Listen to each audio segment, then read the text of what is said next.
Hey sports fans, Coach Nick here, and this video is brought to you by the online BBallBreakdown membership. Click the first link in the description below to learn more and join. When the Celtics welcomed the Bucks to TD Garden last night, they knew this was a do-or-die game. It had been a long time since their convincing Game 1 victory, and not much had gone right for them since Giannis not only destroyed them inside the paint, but he's officially hitting threes now. And if you've got to close out on the Greek Freak to the three-point line, you might as well end the series early and let the Bucks move on to the conference finals.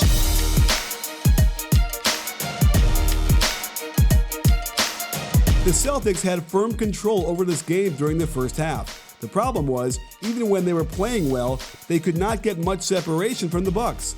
Jaylen Brown hit for 11 points in the first half with his athleticism on the break on full display. Brown looked very good early. Check the flex action they run for him as he back screens the inbounder before turning for his own pin down. He calmly gets into the lane before elevating over Brook Lopez. Kyrie got into the act of the pick and roll out top. As Bledsoe gets bumped behind the play, Ilyasova has to stop the ball and worry about Horford. Kyrie hits him with the inside hand layup and they're cruising. Marcus Morris comes off a pin down that leaves Ilyasova grasping at air. And I'm telling you, no matter who it is, if you let them go middle, they'll look like an all-star. And on the break, I want you to check out this gorgeous hook pass all the way across court by Tatum, on target and on time. All Brown had to do was let it fly.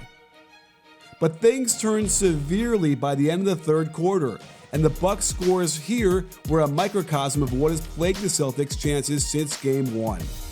Out of this horn set, the defense has to switch to cover everybody, leaving someone small who has to guard a big. It's not the Baines on Hill matchup that bothers me the most, it's Kyrie having to now guard Lopez. And he doesn't even try to box out, Rozier is too small, and he slams it home. Same dizzying switches, great communication between Smart and Kyrie to switch. This prompts a step-up screen on the left side of the lane, and even though Horford is moving his feet, it just ain't fast enough to stop George Hill. But to make matters worse, neither of the Boston guards want to box out Ilyasova, and he gets the putback. Here's where the Celtics defense got bent out of shape for no reason. Coming back down, Horford should be guarding Lopez, Rozier on Brown, and Hayward on Hill. Suddenly, Hayward just decides he's going to guard Lopez. And then, more weirdly, Horford decides he's picking up Sterling Brown. So Rozier gets caught 4 steps behind the play. He almost catches up to it, but Hill hits him with a gorgeous spin and layup off the glass. Hill was sizzling during this stretch, and after the Horford mid-range miss, the Celtics should be back in position, but they get caught with their pants down. Smart wanted to pick up Hill, but Horford wanders over there, gives him too much room, and splash. The Bucks look to push again, but credit the defense for scrambling back into position well enough to keep the ball above the hash mark. They switch the pick and roll in order to contain the ball, but look at Kyrie's position.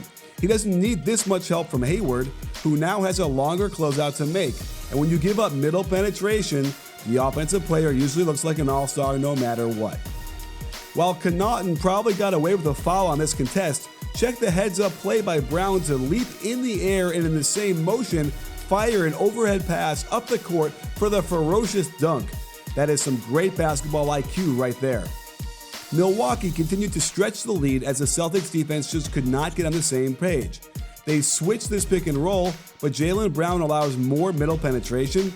Lopez hits a brush screen, so Kyrie tries to defend, but George Hill was really something last night. Rather than attack Horford with Giannis, they force a switch so he can go at Tatum. The crossover gets him into the lane, Tatum just bounces off him and gives up another 10 feet. Even though the ball pops loose, Giannis just grabs it and lays it in. Hunting out preferable matchups, the Bucks do something smart. They have Giannis set a pin down on Kyrie's man, and when it becomes a backdoor cut, Kyrie has no choice but to switch onto the Greek Freak. From the free throw line, there is no hope to stop him with such a small defender on him. The Celtics get the wrong help from Brown when Middleton turns the corner and catches Kyrie 2 steps behind, but they recover nicely to contain the penetration. However, it makes no sense that Kyrie would call for Horford to switch onto Mirotic on the cut, putting Kyrie on Giannis again. As a result, Horford gets beat over the top for the easy layup. The Bucks' transition offense has devastated the Celtics, and compared to the regular season, they've increased the percentage of time they fast break by a whopping 11 points in this series, and a ruthlessly efficient 1.17 points per possession. No one stops the ball, so Eric Bledsoe takes advantage by plowing right between them for the easy layup. Boston was still hanging on for dear life at this point, down by only 5. And their defense was on point for 20 seconds, although watch what the offense does to get Horford off of Giannis. They have him screen for Middleton, which occupies Horford's attention, then sneak up on his right side and take him out, forcing the switch. Now they attack Morris on the left side, and the mistake was helping when Morris didn't need help at all. Easy pass, easy shot, 9-point lead. More transition basketball for the Bucks, and Kyrie isn't sprinting back. Him and Horford don't communicate, and even though Hill misses the easy one, Giannis didn't assume it was in and just takes it from Horford, puts it back in, plus the and one. Horford looks tired at this point as they sprint Lopez up for the ball screen. Horford is lagging, and he's then caught on his heels, and George Hill could not be stopped last night.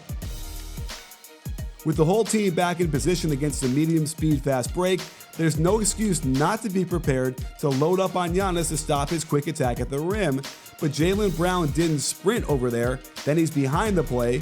Tatum can't catch up either, as Giannis does a graceful pirouette between them and demoralizes the whole arena. Desperate to do something, they take Horford out of the lineup. They decide to attack Hayward in the pick and roll, and on the switch, Tatum cannot be wrestling with Lopez. He needed to jump back and get underneath him. Instead, it's a simple lob to Lopez. Morris is not a rim protector, and it's another easy score. While Boston's offense did score 29 in the fourth, they gave up 33, and the Bucks were well prepared to attack Kyrie with Giannis on the switch. However, they could have gotten Morris back onto him, but Kyrie inexplicably waves him out of there.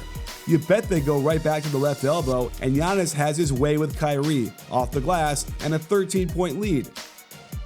Up 11, the Celtics go to this 1-2-2 zone they showed a little bit throughout the night. With the way the Bucks space the floor, it makes no sense for Tatum to be this high out on Hill. With no center in the lane, Tatum must be in position to stop the inside penetration, but he can't get there to cut off the angle, and I already told you Morris is ineffective at rim protection. And to put the final nail in the coffin, both in this game and most likely the series, even though the Celtics do an admirable job to get back and prevent a quick score right at the rim, when they do finally get it back out top, the Bucks are happy to see Tatum guarding Giannis. They promptly space the floor, let him go to work, and this exclamation point ends years of frustration by the Milwaukee Bucks franchise, dating back 19 years since they last got to an Eastern Conference Finals. And barring some sort of epic collapse, expect them to be hosting Game 1 next week. Sports fans, Coach Nick again, and thanks for watching. If you enjoyed this video, then I've got a new online basketball membership where I share with you the best of what NBA teams are doing to help you be more successful on the court. Click the first link in the description or the pinned comment below to learn more. And don't forget to like and subscribe and let me know how you feel about today's video. Check your settings to make sure you get notified each time we drop a new one. After all, at BBallBreakdown, we're not a channel, we're a conversation. You in?